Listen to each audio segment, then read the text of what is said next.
Hi everybody, so it's me again. This is day 3 of the BookSeller Bootcamp. Nikki posted earlier, where was I, what's going on with the video. So I had a migraine earlier, I went to the spa for a while. I'm doing this sugar detox, which means my body's kind of out of whack. So it's easier for me to get migraines than usual. But I'm feeling a little better, I had some coffee. I'm staying in my room tonight, so this is our room in the Montenegro hotel, which is kind of designed to look like the inside of a cruise ship cabin. So that's why there's all this like seafaring motif. I made myself some notes, so I'll try to stay on task. This is day 3, so this is all about launching the book. So day 1, we talked about writing books that readers love. Day 2, we talked about how to package and position and publish your book, which is mostly design and formatting, but also describing your book in a way that attracts the right readers with keywords, which is really important. Day 3 is about actually launching, and this is complicated. I've struggled with the perfect way to launch a book for the last year. I've tested a lot of different things out, and the problem is, well, there's a couple problems. One, there are different launches for different stages in your career. So if you don't have any platform, there's one way to launch, which isn't really about selling books. It's just about getting visibility and getting more fans to find you. Getting visibility is the main issue. You can't convert cold traffic into sales very easily. So it's easier to give away free books to build your platform. So I'll talk a little bit about how I launched on my books previously. And then there's the other way to launch, which is you just set a price point. You spend a lot of money on ads. The bigger your platform, the more followers you have, the easier it's going to be to sell a book at whatever price you choose. But it's not necessarily the way that you want to start off if this is your first book launch or if you're having trouble. I have some friends who, they don't do any marketing, they don't do any book launches, they just put their book out in very popular genres with a decent cover. And it sells. It sells really well because there's a lot of demand and they're really good at writing the blurb and it's a good book. You don't necessarily have to build another platform or do a huge book launch to have a successful book. You can publish and make money without it if you have books in a popular genre, but it's riskier and you want to do the best that you can. So it's better to try to launch and set goals for yourself. Try to launch well. And try to do as well as you can. So there's, on the one hand, you're always going to do better than you did the last time. So don't worry, like a lot of authors, they set their goals too high and they say, I'm going to sell 1 million copies. All I need to do is get on Oprah or something. I posted a video on YouTube a while back, which was 3 signs your business is going to fail. And one of them was depending on other people for your success. So if you say, I have a great book, I know it'll be successful, all I need is somebody else with a big platform to share it for me, that's a limitation because you can't count on that happening for you. You can't depend on other people to share your work for you. That's really your job as the author, whether or not you're traditional or self-published. Nobody else is really going to do the work for you to market your book. And even if you hire a marketer or a publicist or a PR person, they're probably not going to do things that are going to work.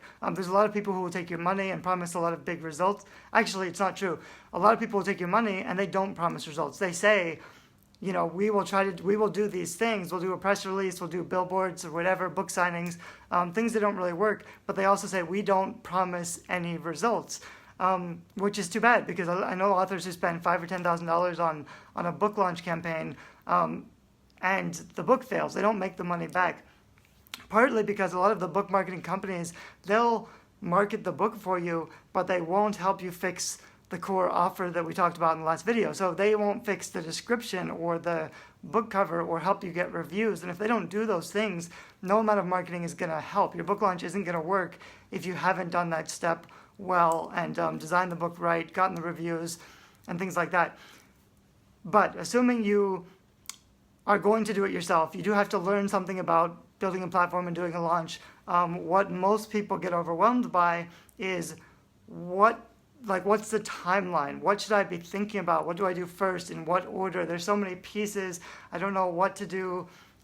It's easy to get overwhelmed when you're launching a book and not know exactly what you need to be doing to prepare for your book launch. So I'm going to talk a little bit about some of the ways I think that should go. But again, there's no perfect way to launch your book. But I'll talk about a good book launch for a beginner author with no platform, and a good book launch once you've built up a platform. And I'll use my own books as an example just because that's the easier reference point for me. So when I started launching my books, the difficult part is if you don't have a platform, it's more challenging to convince people to buy your book if they don't know who you are and they don't already trust you. You're selling a product without giving any taste away. Even though they can look inside and see the preview, which is really powerful, they can look in the look inside and read a couple chapters and decide whether or not they want it, and check the reviews and see whether or not it's a good quality book. A lot of people won't do that. They'll just look at the cover and the reviews and they'll buy it. They'll one-click it if it looks attractive. So, and you can boost that a little bit if it's on sale, if it's on a discounted price, which is why launching at a discount can be a good way to do it. And it's what a lot of people do. I'm kind of saying a lot of things at once. My brain isn't really functioning well enough to stick to one topic, but I don't usually do that anyway. So let me go off in lots of little tangents. On the one hand, if you are discounting it at 99 cents with a launch and paid advertising, which is a good way to launch your first book, whether or not you have a platform, if you're going to apply for a BookBub later, you have to be aware that BookBub won't accept you if you've had a discount in the last, I think it's 90 days. I think they keep track of it, which means if you start at 99 cents, you can't really get a BookBub unless you launch again later, because BookBub wants to see a deal, and most of the book promotion sites also want to see a deal. That's why it's useful to launch at a discount, because you can ad stack, which just means you pay for advertising. There's basically, I think, 3 ways to, what you're trying to do with a book launch is get as many sales or downloads as you can in a short period of time to spike your rank. And I'm also going to end with a warning about why that's, there's some fishy stuff going on in the indie community right now. I made a video about that on YouTube, and I'll talk a little bit about it at the end of this video. But what's been working and what most authors will do for a book launch is you do a 99-cent promo and you stack ads on a lot of the book promotion sites. There's a whole bunch of them.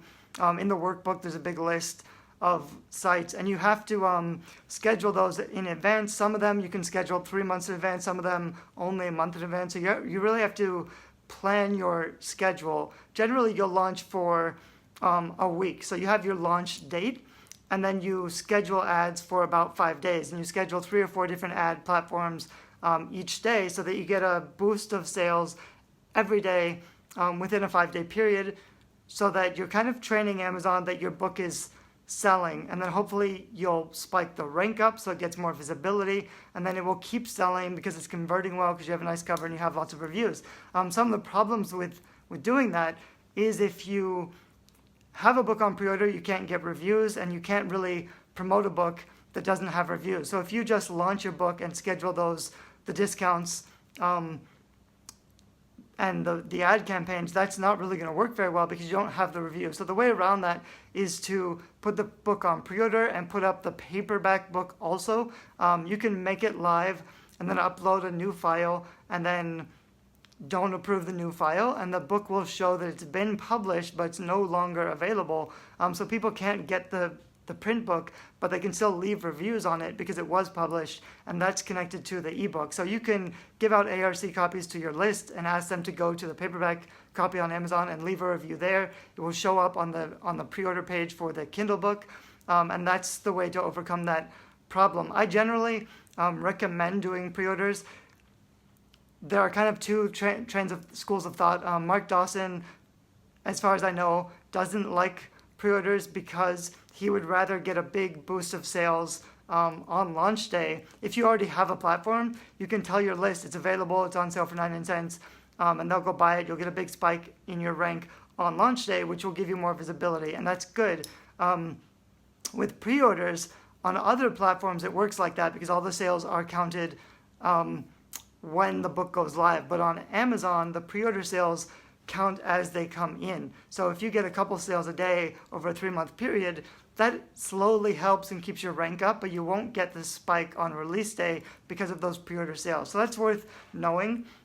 Personally, I like pre-orders because I don't push the pre-order sale to my list, so I will still get the boost when I launch it to my list and say it's available, it's on sale, it's ready. But in the meantime, if I have the book up, I could be getting pre-orders from new fans who don't know me yet. So it can be reaching a new audience who aren't already following me, and they might buy the pre-order. They might find it if they're looking for something. So I may be able to pick up some sales that I wouldn't have already gotten if I put the book up on pre-order. So that's why I do it. I prefer pre-orders. I also am all in on Kindle Unlimited, so I only put the book up on pre-order on Kindle Unlimited, and I don't go wide at all. That's kind of a different conversation. I have a lot of videos about why I choose that, but basically it's because most authors, even authors with a platform, but especially authors without a platform who are starting off, will find more success easier by just focusing on one platform and sending all the sales there rather than trying to send some sales to multiple platforms. If you get 100 sales on Amazon, which is what I recommend shooting for 100 sales on your launch, that's a really strong launch. It's possible for any genre or topic.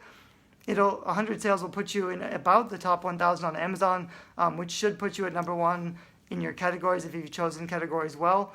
But if you're in 5 or 10 different platforms and you let readers choose wherever they want to be, you might only get 10 sales on each platform, which won't spike your rank up and won't give you the visibility. So that's some of the reasons why I choose KU. But also, especially for longer books and for fiction, you can earn quite a bit more money in KU than in other platforms. I've seen a lot of my friends, a lot of authors, they like the idea of publishing wide. So they say, I don't want to put all my eggs in one basket. As Mark Coker says, you don't want to be in one bookstore, you want to be in all bookstores to reach more readers. And that sounds very logical, but Amazon is 80% of the market. So to catch those other 20% of the market, you're losing out on the visibility that you should be getting by focusing on Amazon and making sure your rank stays higher by driving all your sales on Amazon. And also, a lot of my friends, they publish wide because they say they don't believe in giving Amazon the power of having total control of your book.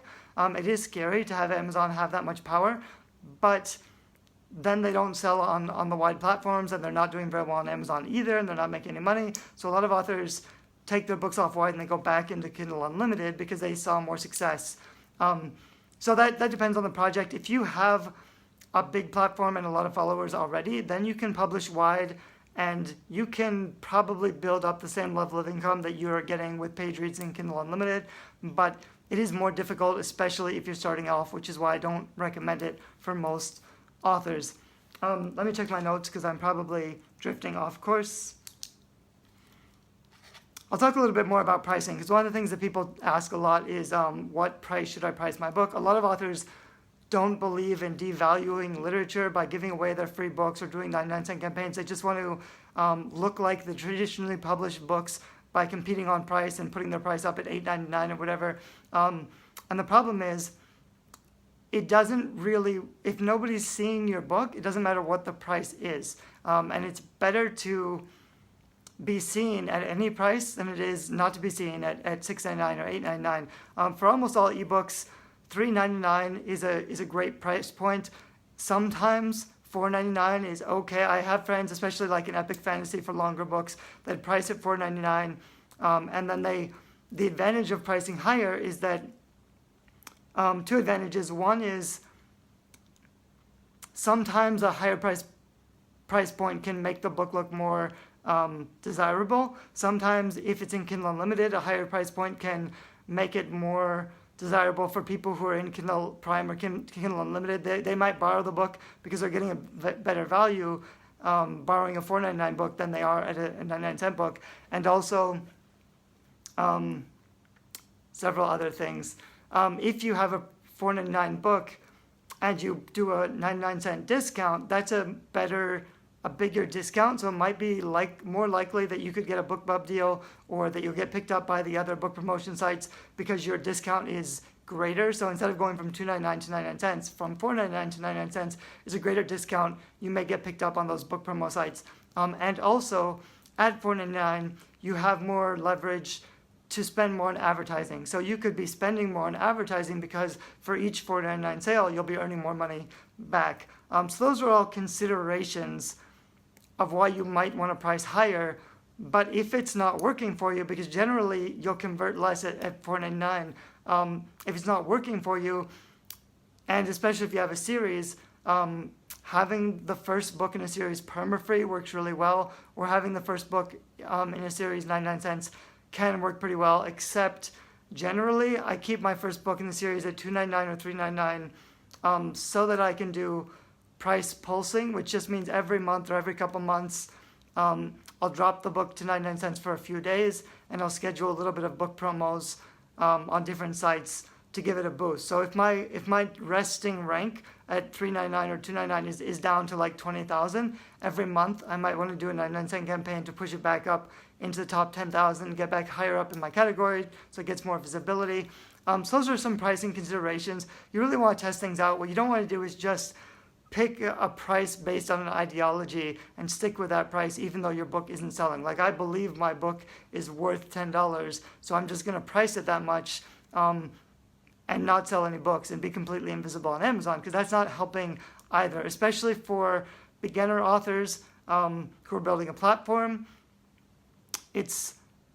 You want to reach more readers and get readers to read your book rather than focusing on the income. It doesn't really matter what your price is or how much you're making if nobody's buying the book at all. And also, I'm a big fan, like I said in the last video, of free books, because you will get more downloads and more reads, which will lead to more reviews. So especially on a first book in a series, but also until your book has 50 reviews, 100 reviews, you want a cheaper price point, either free or 99 cents with more promotion, so that you'll get more reviews in faster and reach more readers, because that will help you later. Once you have a lot of reviews and once your book is sticky, your book becomes sticky by getting a lot of sales or downloads from the right readers who also buy lots of other books in your genre, so that your also bots, so that you show up with the also bots of other books in your genre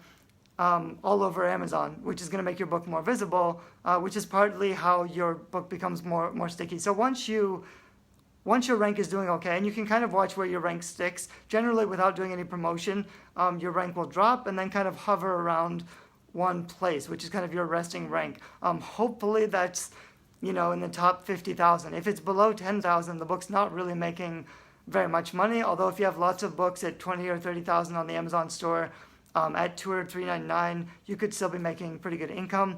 You want to be at least above the 50,000. You want to be in the top 100 of your categories and hopefully in the top 20 of several of your main categories. Otherwise, you're not really getting any visibility and your rank will just continue to drop. A quick tangent about categories. One of the other comments in the group today was, why do some authors put their book in random categories where they obviously don't fit? The reason is because if your book is in a less competitive category and you're number one, you'll get the bestseller sticker, which is the orange flag, which will show up on your book in the search results or in the also bought section. So if readers see your book and it has an orange bestseller sticker on it, it's more likely that they're going to click on it and check it out. They might convert better. So having that orange sticker might really help conversion, even if it's kind of weird to put it in a category that it doesn't quite fit. I know a lot of authors who put it in they put a fiction in a nonfiction category, which isn't great, but I don't recommend doing that. I don't really do it for my own books, but it works pretty well because most readers don't know what those categories mean anyway. They're not really looking at the categories. They'll just see the orange bestseller sticker and buy it. Other authors might give you crap about it.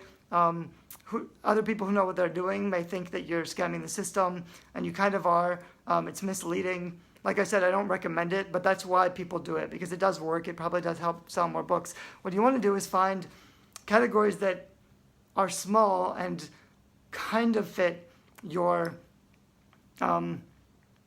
book, even if it's a little bit off, without being completely wrong or misleading. So like one of my competitors has her book in nonfiction satanic ritual or something, which is wrong. However, because it's a dark urban fantasy, probably with demons or something, it kind of fits, but it's also pretty off. I wouldn't be risky enough to put my book in satanic ritual worship, but I understand why she did it, and her books are they're still in the top 2,000 or 3,000 on Amazon. Let me check my notes again. So with your launch campaign, so launching, what you generally want to do is, like I said, you plan out your launch week over a course of about 5 days, and you schedule ad campaigns with ad stacking on all the promo sites. You also want to set up list trades. This is why it's really important to build your email list with giveaways or free books before you launch. It's not necessary. Of course, your first launch, you're going to do the best you can. Every launch will get better as you build your platform. Don't worry so much. Like, everybody fails their first launch. And you shouldn't be stressed out if your launch doesn't go perfectly, because it never does. There's always things that go wrong with your launch. But you want to try to do the best you can. So you want to try to build a list of about 1,000 targeted readers. You want to try to network with other authors so that you can set up list trades so that they can share your promo when you launch. It's always a good idea. Like I said, it's hard to launch your book right away the way that you want to. So what I'll generally do is a soft launch, where I'll do a pre-order period. My book will go live. I'll ask my readers, I might do a free day for like 1 or 2 days to get my readers to download it so that they can review it. I might wait a couple weeks and put it back up to $2 or $3.99. And then I would do, like, this is kind of a soft launch without really promoting it, just for my audience, the audience that I built. And then after 2 or 3 weeks, I might schedule the 99-cent promo campaigns and really do it hard, because by that time I have more reviews, I've got a little bit more traction on Amazon, I've been able to iron out any problems that happen with the Amazon page. Because if you just like make the book go live, all your book promos are scheduled, all your list trades are scheduled, and something goes wrong, there may be no recovery for that. So that's the way I probably tend to do it. I'll launch at $3.99. I'll give it away to my readers for free somehow, and then I'll do a 99-cent promo after a couple weeks. You want to, like, part of the thing with launching is you can get the hot new releases on Amazon. So you want to make sure that you do drive some traffic and sell some books in your first month, especially in the first 2 or 3 weeks when you launch, because you do want to hit those hot new release categories, because that'll give you extra visibility. You do want to drive some traffic in your launch, but that's why I'll probably launch for a week slowly, for a week or two, and then hit it hard with the 99-cent promo. The other thing you can do is advertising on Facebook or Amazon. Generally, these don't convert so well for a single book. They work better if you already have a series out. But even if you get a few extra sales, even if you're spending more than you're making, if you're getting some sales and they're very targeted readers, because with Amazon ads and Facebook ads, you can really be specific about who you're targeting so that the people buying the book buy similar books in the category. They like similar authors or books already, which means that those buys are going to be more valuable for you because it's going to improve your also bots. So I might also spend a lot of money on Amazon ads or Facebook ads when I launch, especially the first week, to get lots of visibility.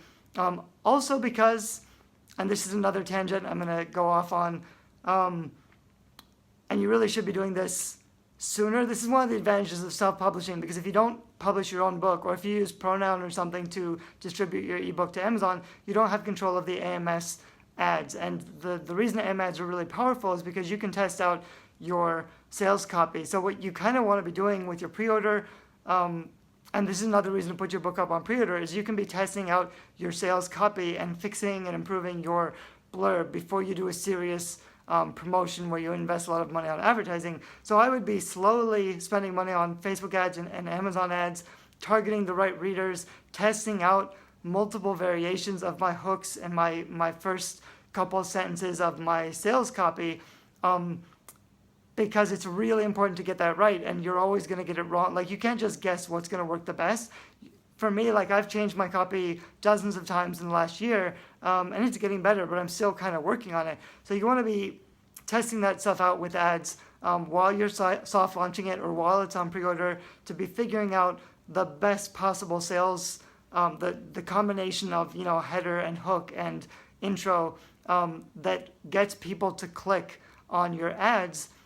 And then you want to put that at the top of your sales copy because that's going to improve the conversion. Like I said in the last video, if you don't hook their attention with the top so that they click the read more on your sales page, you've lost that sale already. So it's really important to get that right. That's why pre-orders and ads are important, even if you're losing money.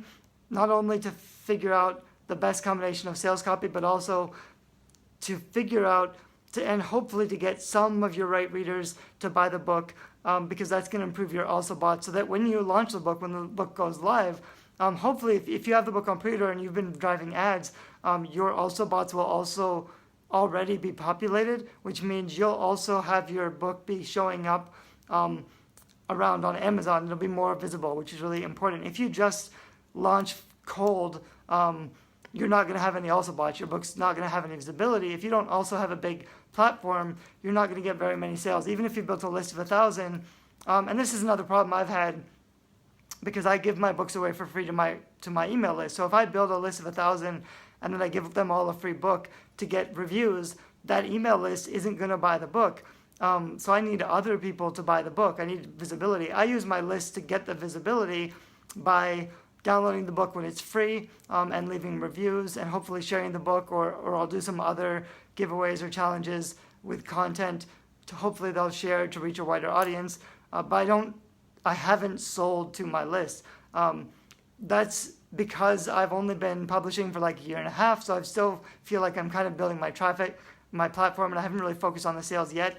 Now that I have a pretty big platform and I've given a lot of free books to my readership, now I'll probably not give away so many free books. I might still give away like 500 ARC copies with BookFunnel, but then I'll launch to my list at 99 cents and say you can buy the book at 99 cents, but it's going up.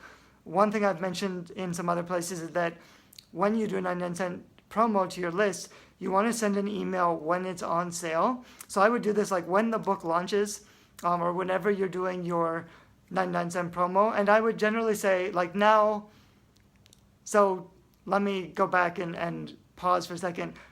When I didn't have a platform, I did lots and lots of perma-free books, lots of free books to my list. All I was trying to do is get them to download my books for free, to see if they like them. Because if they don't download your book for free and know that whether or not they like your books, they're never going to become fans. So I was just trying to get them to become fans by reading my fiction for free. But once they're fans and I've built a big list, now my launch strategy has kind of changed. So now the way I would probably do it, like I said, I would slow launch to my list. I would put it up on pre-order for $3.99. I would launch at $3.99. I would tell my list it's available. I would give out 500 ARC copies at BookFunnel, and I would say go leave a review. The alternative to that I may do sometimes is I would do a giveaway on Amazon, so they can follow me on Amazon, and every 1 out of 3 people could win the book from Amazon. So then I'm gifting it to them directly. That means when they leave a review, it'll show as verified review. Although also, I've noticed on a lot of my perma-free books, when I make the book perma-free, my reviews still show as verified reviews. So I think if they buy the book or they download the book for free on Amazon, when it's free, either by perma-free or with a free days, your KDP free days, I think you'll still show the verified review next to the review. I'm not 100% clear if that's a universal rule, but that seems to be my experience. So I'll do an Amazon giveaway. So I might give away a couple hundred copies with BookFunnel. I might give away 100 copies on Amazon with an Amazon giveaway that I will have to pay for, but I'm going to be getting a lot of that money back. If it's $3.99 and I get 70%, I'm getting a lot of that money back anyway. And I'm getting people to follow me on Amazon, which is good for me. And then I will email them and say, my book is live. I'm really excited about it. You can buy it now for $3.99, or you can wait a couple weeks and it will be 99 cents. I might get some sales right away from people who don't want to wait, or when it's free next week in a week or two. Sorry, not free. When it's 99 cents in a week or two, I'll email my list. I'll say it's 99 cents. I'll get a lot of sales then. But then you will also get a lot of sales and maybe more sales when the price goes back up. So you email twice. You email, well, more than twice probably during a launch. But you email the book is available. It's 99 cents now. Go buy it. you'd probably email, thanks everyone for the reviews. It's better to celebrate success rather than to ask for favors. So instead of saying, please help me out by posting a review, I would say, it launched yesterday. Thanks everybody who bought it. Thanks everybody who reviewed it. I already have 25 reviews, but I'm hoping to get to 50 this week. What else? Oh, and I would say, hopefully you want to, part of the reason to do a 99-cent campaign is you're trying to sell 100 copies and get to number one. So if you do get to number one, or even if you get into, I'm already top 20 in my categories, thanks everybody for supporting me. You want to thank people for doing the things rather than asking them to do the things. That will encourage more people to do the things like reviewing or buying the book. But then you also want to send out an email when the price is going back up and say, the book is going back up to $3.99. This is your last chance to buy the book for 99 cents. Send that email out before your book goes back up, because that's when you're going to get a lot of the sales. A lot of people are more motivated by losing out on a discount than they are by just getting the discount. So that's what I would do with my list. I would also be spending money on ads. I would also be list trading with other authors in my genre. I'd be spending money on you can pay for BookBub ads that show up at the bottom of the emails, which is different than getting a BookBub featured deal, which is hard to get. And you can also pay for targeted Facebook ads and Amazon ads. What else? And you can pay for ad stacking. So like I said, the book promo sites, I have a list in the workbook, and you basically schedule a bunch of those over 5 days. That takes a lot of coordination to do all that stuff. I'm actually not really organized, so I don't do most of that stuff in my book launches. I'm a lot more lazy, lackadaisical with my book launches just because I'm not very organized. But in the future, I hope to be more organized, or I would probably hire someone to. There are people who will manage book launch campaigns for you that will take care of some of that organization, which can be really useful because you have to. Some people like the organizational stuff. I'm not that kind of person, so the organization is where it's harder for me, and I'm also kind of I feel like I'm still practicing everything. So I'm not really launching really hard, because generally for a first book launch, a lot of people will spend tons of money launching their book, and they might break even. And that might be a pretty good book launch, but then their books will disappear. Even if they do a huge book launch that's successful and they get to number one, they sell a lot of books, they'll barely break even, or they'll go in the hole and they'll lose money, and then their book won't stick. For whatever reason, it won't stick. They'll disappear on Amazon. They haven't built an author platform. They haven't built up the traffic, the organic traffic or sales or visibility, which means they won't be able to sustain it, because you'd have to continue spending money on advertising, and they won't be able to sustain it in a way that's profitable. And that's a problem most authors face, is even if you do everything right with a book launch, you can't keep it going. And a year later, it's not selling, and you can't fix it because you've already done the big campaign. Your platform's already bought the book. Those are considerable problems. And also, the new challenge, just in the last couple of weeks, a lot of authors have seen when they do a big promo even with a BookBub campaign, and they get a lot of sales or a lot of downloads at the same time, Amazon has flagged their account or flagged their books, because it's difficult for Amazon to distinguish between scammers who are using click farms or illegal practices. Amazon doesn't allow anything to manipulate sales rank, so it's difficult for Amazon to distinguish between the people who are illegally boosting rank and the legit practices that authors have been using, like all the stuff that I talked about, to boost your rank on your sales launch. So if you do too well with your sales launch, it's possible that Amazon will flag your account, and they basically disappear your rank, so you're no longer visible on Amazon, which can mean that you're wasting all that money you spent and all the effort you spent on advertising and marketing goes down the drain, because suddenly you're invisible, because Amazon is penalizing you for what they suspect is manipulating. You'll get an email like Amazon is suspecting that you're using practices that manipulate sales rank, so we've frozen your account until we get to the bottom of the issue. And then 48 hours later, they'll have someone look at your account and figure it out and release the book again.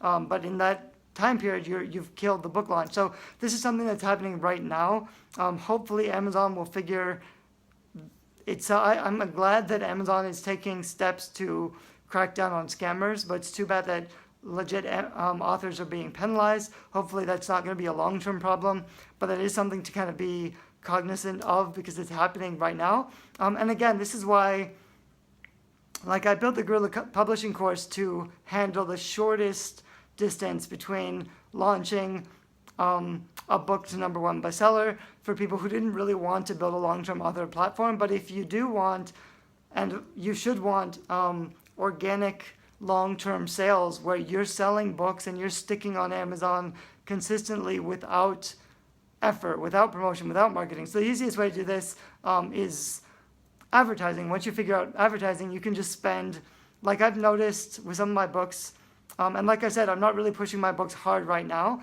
but when I want to give my books a boost, I can spend $100 on Amazon or Facebook and hopefully make the money back. And if you can do that, you can spend $100 a day on Amazon or Facebook ads and make the money back and get more visibility. And once you have more visibility, you can make extra money in profit. That's really difficult to do with one book. It's a lot easier to do with a series of books, or especially a box set or something that's higher value. Like I said, with a book that's $4.99 or above. So what works really well is a series and then a box set, and the box set is like $8.99. You can send a lot of ads on something of higher price and still make a profit. So I think I'm going to cut this video off here. I've talked about a lot of different things. The next video is going to be about some of that long-term strategy stuff, like after you've launched the book. And in the workbook, there are several different timelines of how I think you should organize a book launch, which I think will be helpful. So if you haven't gotten the workbook yet, you should download that. But then the video I'm going to post tomorrow will finish this video. So thanks a lot for watching. Bye-bye.